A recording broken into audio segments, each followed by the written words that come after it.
Jordan Roberts, thank you so much for spending some time with me this morning. I am severely My jealous of pleasure. your aesthetic in the background, the white. It just looks so calming. And It's digital. It's all digital. is No, it? no, it's not. I spent COVID. I used to be a contractor, and I spent COVID renovating this back end of my house as a garage, basically, and putting in a garden. And it was really a wonderful way to spend that nightmarish year. So now that, it is that quite makes calm. sense. Yes. So another good way to spend some time is to watch your film, 3, 2, 1, Frankie Go Boom. Can you tell us a little bit about the story? What audience? Uh, well, let's see. Let's start with like I was a director in director jail because I made a movie called Around the Bend that critics didn't like and audience didn't see. It's doing quite well now over time, but they hid me away. It didn't seem to affect my writing career, so I made a bunch of money. And I don't understand why people in show business don't pay for their own movies, but they don't. I never understood that. I still don't. So I had a couple really good years as a screenwriter, and I thought there's nothing I'd rather do than make another movie. So I did. I just kept socking money away. I have an amazing wife. Most wives would probably be just as disinterested in people investing in their own movies as the people themselves. But she was groovy, and I was lucky. I got a lot of work, and so I socked the money away. And then I had this idea, and I didn't really know what it was about. You know, the movie is about humiliation and embarrassment, and particularly impotence, which is heretofore something I've yet to experience on any like regular. So my wife didn't understand what the movie was about. I didn't understand what it was about, and I finally came to recognize that the movie was about, in some very abstract way, me processing the humiliation of releasing a film that was ridiculed on the internet. And I had Mm. no idea. So this is a movie about a sex tape, but it wasn't until just before we started shooting I went, oh, I get it. I get it. This character's out in the desert licking his wounds because people on Rotten Tomatoes have said nasty things about him. Some people, and it was a process for me to address that. I had no idea my little sex comedy was about that, but I think it's pretty clear to me in hindsight that that's what it was about. So let me ask you this then. Why do you think sometimes it takes a film a couple of years to get appreciated by audiences?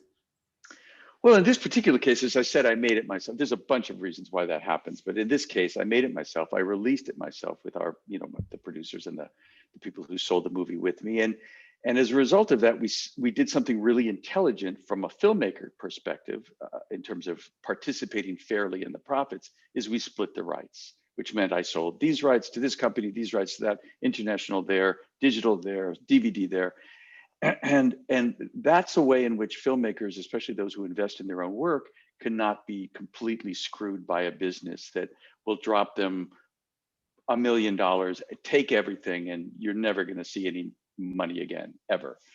There, hopefully, someone listening will call you up and say that's not true. I made it, but they won't. So what we did was we split the rights up. But as a result of splitting the rights up, you don't have that behemoth media outward movement of the thing. You have to split it up in different disparate parts, and so that's part of it. We released the movie independently. We released it in different platforms to different people, and as a result, a lot of people, except Sons of Anarchy fans, still don't know about the movie. So luckily they did because of Charlie and Ron. Yeah, that was a very interesting cast that I had never necessarily seen in a comedy, which I think made some of those moments, some of those jokes, a lot more like heightened, I guess might be the word, because I'm so used to seeing them in such serious roles that to see them really open up and be funny, Yeah, goofy, was yeah. quite the joy.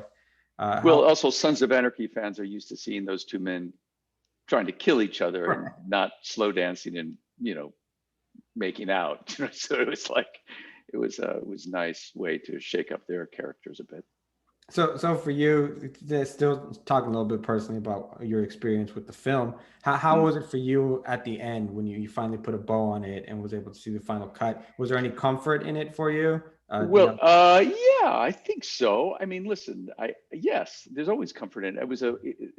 It's any artist who can make their own movie and stand or sit, fall on as a basis of that is in for a treat. I mean, there's obviously you make a mistake, it's on you. You make a wise decision that the studio would not have let you make. That's on you as well, But yeah, it was tremendously satisfying for all of us. It is.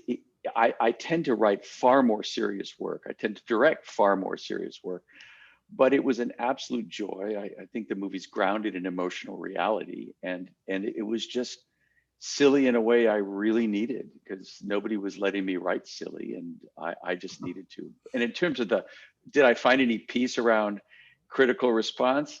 I guess, it's not like the movie was beloved, but it was a New York Times pick of the week with The Master, which is like, to me, like, so that little part of me that wanted critics to love me, it was like, well, okay, look, the New York Times said it was the pick of the week with The Master, Paul's movie. And I was like, okay, so I can let go of my need to be approved a little bit. So it did that as well. Do you have siblings also that maybe you were piggybacking off of that sibling rivalry or I favorite? did. I had a brother very much like our character Bruce in the movie. He's no longer with us. He was a drug addict, as am I, in recovery. And he passed away from his addiction many, many years ago. And I love him dearly, but our relationship was quite, very much like siblings. It wasn't really that relationship. My brother was never that big a dickhead. But I certainly had sibling rivalry in that way. Yeah, competitiveness, boy competitiveness. We also both had different skills. He was an athlete, I was not. So in some ways, Bruce, the character of Bruce, is a conflagration of both of us. He was more like a frustrated artist, but he was also a bully and the older brother. So Yeah, because I totally related to it. I have two younger brothers. One which, I mean, I don't necessarily blame my parents for, it just maybe seems that way sometimes, that they love him more or they pay attention to them more or they do these dumb things, but, way to go to them. It maybe just feels like that in the moment, but your movie obviously heightens that and brings it up a yeah, little, to a more, a funnier way to put it, yeah. extreme, because that's the only way it will really work. Well, the movie also addresses this thing that happens in not all families, but in many families, where the squeaky wheel gets the grease. In other words, the relatively normal, decent behaving kid is like ignored and not almost invisible, and this tremendous lunatic and drug addict and criminal and psychopath is actually given all of the family energy. And that I don't know that exactly existed in my family, but maybe a little. Okay, we talk a little bit how you managed to get this wonderful cast. Uh, Yeah. talk, you have Charlie, Well, you have Lizzie, Chris, yeah. and like Ron, to name a few. Yeah. Well, listen, a lot of these people, if they didn't pop after the movie, that would go for like Whitney Cummings, let's say. They certainly take a big jump after the movie. So I was lucky to get people, I mean, obviously people knew who Charlie was, but he started doing big budget movies after that. Same with Chris O'Dowd. But again, this is probably more interesting to filmmakers that might be listening, but I, again, paid for the film myself. It was not an expensive film. It was not a high budget. I knew I wouldn't make it if I didn't have great actors. And what I was told early on is, if you want great actors, give them great material. Give them material they might not get to play. If you're not going to pay them, give them material they might not get to play otherwise, and let them sleep in their beds. And that was really great advice. Don't ask them to go to Arizona to get paid nothing to do a movie. So all three of those things have to get met. Make sure it's good material. Give them a chance to do something they don't get to do. Chris O'Dowd at that point was not getting to play knuckleheads. He was playing nice guys, etc. He got to play a bit of a dick. Charlie never gets to play Charlie, the guy, Frankie. He still hasn't played that character. And Charlie is a very charming gentleman, and he never gets to play Charlie in some ways. He always plays these badasses, right? Lizzie, got to sort of, I mean, I'm not sure that we broke any boundaries for Lizzie, but she certainly got to play a wonderful role of a woman whose sexual agency is in her own hands, right? Mm-hmm. For the beginning. and then of course Ron got to play a transgender woman, which he's never been able to play, and Chris North got to play a guy he never gets to play. So that's how it happened. And it was really excellent advice that I was given, and I now share it with anyone else. If you want great actors, let them sleep in their beds if you're not going to pay them any money, and give them something to come to work excited about. Well, I really appreciate that. That is Yeah, golden nuggets right there. yeah, yeah. So, can you talk about your experience filming it? It seems like you would just maybe, a lot of times with indie films, sometimes there's time crunches, but it also feels like it looks like maybe you had a really good time doing it. No, we had a great time doing it. We also aimed very high. Listen, I'm going to say the budget was, I think, after post, I think it was $480,000, which is like no money. And I stand by this statement. There are very few films as good looking as mine that cost that. There are very few. And that took a lot of time. And what I mean by that, it took a lot of time in pre-production with the cinematographer, Matthias and I, and the other producers, and to make sure that we made the film look as good as possible with the time we had. And we studied The Hangover, which both of us consider to be an incredibly elegant looking comedy. It's a very visually satisfying comedy. It's not, I'm take nothing away from Mr. Feig, Paul Feig, when I talk about the difference between Bridesmaids and Hangover as cinema. Bridesmaid is brightly lit. It's lit in order to catch as much improvisation as possible. It's lit so that movement, spontaneity can happen. Hangover is a far more disciplined film. It doesn't leave room for the kind of spontaneity that Paul Feig's movies do. And as a result, it's a very beautiful film. So for no money, we wanted to make a beautiful film. We studied the palette of The Hangover. We studied the way in which they shot The Hangover, the lenses, and we just set out to do the best version of that we could. And we just had an amazing crew that got excited by it. Like, for instance, the day before we shot the scene at the movie actor's house, Chris Noth's house, I looked at this filthy swimming pool, which I loved, and I thought, let's put a car in the pool. And my production designer was like, yes. And for $500, we found the car, we cut it in half and stuck it in the pool in 12 hours. And that's the kind of thing that if you don't have a crew that's excited and is in with, that's the other piece of advice I give you is be open, be humble, be communicative, and make them your champions, make them want to work with you, and which most directors don't do, strangely, in my experience. And when you do that, you get people who will just bend over backwards for you and cut a car in half and get it in the pool in 12 hours. So, we just aimed high. We aimed high for our tiny budget. That's amazing because the film does look wonderful. And, Yeah, and when you yeah. see things like that, like a car in a pool, you think, wow, they really went all out. Because $500 and probably an illegal towing service in the middle of the night. Somebody who probably steals cars was probably hired to tow a car and dump it in our pool. so the film could always look great, but sometimes the jokes don't necessarily hit in a film. Mhm, mhm, Not just talking in general. How is it that you mhm. made sure that you balanced out the joking and make sure that something wasn't too over the top or just kind of went under people's noses? Well, great question. Some of that's in the writing, obviously, and then there's a fair amount of improvisation in the movie, and some actors had more comfort with that than others. But everybody was allowed to. I mean, people liked the script a great deal, and they stuck to it for the most part. But Chris O'Dowd is an animal, man. He's like a beast in the jungle, and if he can find something slightly off to the left that's funnier than what's on the page, he's going to the left, and he did frequently. And there's a whole bunch, and he's pretty flawless about those. Not everyone was. Most people have pretty good instincts about what is it is not going to cross the line and push the comedy but not break the comedy. Chris O'Dowd is pretty perfect at it. I don't know that there's many excesses he took that aren't in the movie or didn't make it or that were wrong-headed or didn't work. And as a rule, that applied to pretty much everybody. But I guess the best thing I would say is get it both ways. So if I had any doubts, I would get it the way it was written, and then also have it the way somebody spontaneously decided to embellish it. And then in the editing room, you can make that assessment you just described. Like, well, did we break it? Did we, and pull back? There's some really broad, silly pieces in the film. And the movie changed a lot during editing, a tremendous amount during editing. You know, I always, when you make a cheap film, you really want to make sure your script is completely solid and you're not going to waste a day or an hour because you don't have that day and you don't hour. So I was determined that every scene I wrote would be shot. And of course, there's 25 minutes of the movie that's not in there. And it didn't belong in there. And I wish I'd had those 25 minutes of shooting, which is actually 3 or 4 days, but I didn't.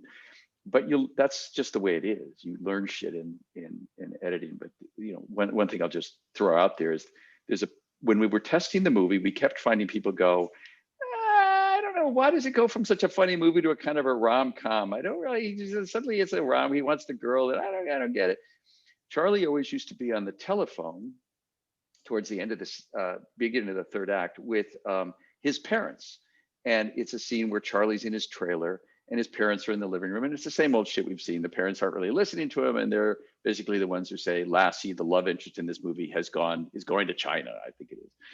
And Charlie responds to that and then does what he does in the third act to go get the girl. And it just, people weren't really getting it. And after this test screening, we kept hearing, why did it become a rom-com? Why did it become I thought, Ron, Phyllis should tell him to go get the girl. And I called Ron. I said, could I change Charlie's phone call, keep his lines, because I can't get Charlie. He'd gained like 20 more pounds for Sunday. I could get him back. Could you talk to Charlie at the other end of a phone call? If I write you a deck, can I have you for 4 hours? He was like, absolutely. So we put him in his dress and his makeup and we sit him on the chair and he's doing his nails, and she is. And he tells her to go get the girl, and we never heard the note again, never, from anybody ever again, because their favorite character in the movie said, hey, asshole, go get the girl. And suddenly it was like, oh, okay, it's a rom-com now. And I cannot tell you that was genius on my part. I don't know what made me think that Ron saying I thought it would help the note. I did not think it would make the note go away. And it did. So real quick, what was that like to see Ron Perlman all dressed up for the first time? Well, it was delicious for all of us, you know. She I always call her she, giving her the respect she deserves. Loved doing it. She had, you know, we did our best. Listen, there are things about that performance and that character that I would not do today. I genuinely would not do that today. I'm not excusing myself for having done it back then. I have a trans sister. She was aware of the process. We went through much of it together. But there are things that ended up being trans tropes that I wish I had not tried it out into my film. That being said, I find Phyllis the person with most integrity and most dignity in the entire film. So on balance, I'm comfortable with the portrayal of a trans character in the film, but I understand that there are some people who are not. But at the time, it was marvelous to see her. Kenny, she's based on someone. She's not based on my sister, but she is based on a person I know from AA who reminded me very much of Phyllis, who was Phyllis, and liked the performance very much. So it's very interesting because you see most of the other characters in the film still trying to find out who they are, where their places in this world, where Phyllis has already made the decision, obviously the committed decision to this is who I am and I'm happy with it. And it's something that she shares with Frankie, and thus we have. Well, and she's the carrier of the theme, and it's my favorite moment in the movie is where she pulls Frankie into her ample bosom and she says, "Let your humiliation set you free." Mm-hmm. And there's a great deal of power in that silly line, because most of us are truly, truly burdened by our fear of judgment of others. And she's the character's like, nah. And they walked in on me, and and my high school football team walked in on me, and I was in the cheerleader's outfit. I was mortified and humiliated, but at the same time, I finally got my first glimpse of who I would end up being. So humiliation, I don't know. There's a part of me that has become a fan. Sometimes you got to have those rainy days. Yeah. To wrap it up, Jordan, what do you hope that viewers take away from your film? Probably that. That would Okay. probably be my favorite. The thing I'm most proud of is the thing that it was designed to do for me. Is like, dude, some professional writers didn't like your first film. It's okay. It wasn't okay for a long time. Now it's really okay. And making Frankie was one of the ways in which it got to be okay. It was like, it's just a movie and people didn't like it. Some people, okay. But the horror of that, like really and I'm not alone. And there's a lot of artists suffer at the hands of criticism. Mhm. And I did. And it's not just artists that benefit from easing yourself away from that idea of embracing their opinion. All of us will improve if we ease ourselves away from the opinion of others. Behave with integrity, behave with love. The rest of it is out of your fucking business, out of your hands. Is I think what I meant to say. Jordan, thank you so much for your time The and for pleasure, Emmanuel. it's very enlightening. I appreciate all your tips, and I hope everybody else got to enjoy the film as well as this interview. Thank you, buddy. I hope we get to see you again on another comedy. And I don't know about that. Hopefully, I look forward to it. I made a movie that was released last year called Burn Your Maps, which you can find anywhere, and it's a lovely movie, and it has nothing to do with Frankie Go Boom. More of a drama, but quite funny. But I'm I quite will proud of take it. a look at it to appreciate. Burn Your Maps. Okay. Thank you, buddy. Take care. Thanks. Peace. Bye-bye. Bye.